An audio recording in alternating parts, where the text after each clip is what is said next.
Welcome to Motoring Sergeant. Here we go.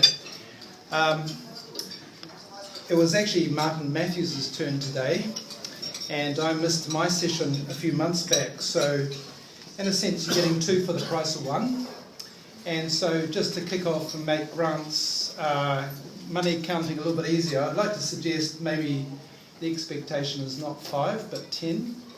And if you're a little bit short, there's a form to trial, so let's get the form going. At William it's 15.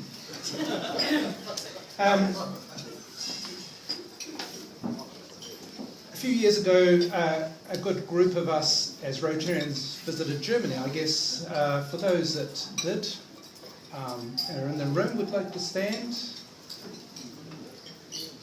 Yeah, there's a few of us, I was included. We had a great trip, a fantastic trip, and I think a lot of Rotarians missed a great experience of seeing Germany at its best. I had the pleasure of going to Germany in May and had a lovely time looking around and had a weekend in Stuttgart. Now, Stuttgart is famous for motor vehicles. There's two famous motor cars that come out of Stuttgart, Mercedes and Porsche. And I've got a few questions to see if your knowledge is up to my knowledge. Okay, first one is, what was the first year the motor car was invented? The Benz is an obvious one. You can pick a date now, one of the four, and the answer is... 87. Okay, so if you got that right, you're immune. You guys live on hook The rest you can pay. The next question, the badges of Mercedes, what does that stand for? In honour of Mercedes' three children, land, sea or air, compass or tachometer? Any questions? 3 children. Okay, it's actually land, sea and air.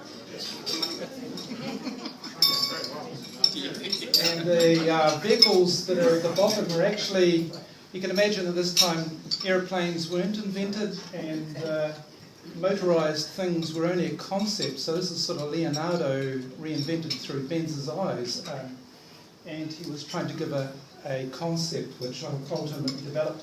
And the vehicle on the far left is actually a truck, but it's actually the first concept of a motor car where the steering wheel was at the front and the engine was at the front and things like that we're more familiar with today. Okay, how many... This is not Germany.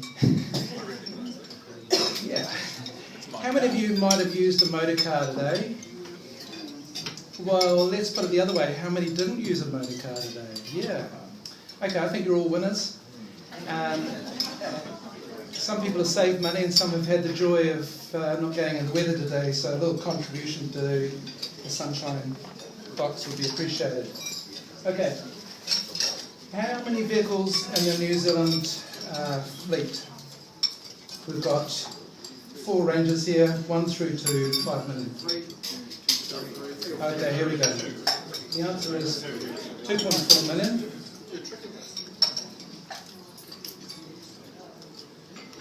What is the average age of the fleet? This is the whole fleet. Okay, I'll pay. Yeah, so that's the whole fleet. So the passenger fleet is 13.1. But if you add trucks and other commercial vehicles, it's sneaking up there. Let's hope. Yeah, so sorry about that.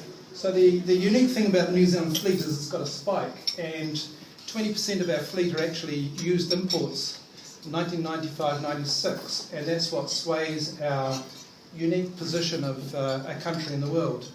It's highly dominated by used vehicles. Typically the slope is even all the way through, and it brings its own challenges. Okay, the Volkswagen Beetle, first year it was designed and built was 38. Very good.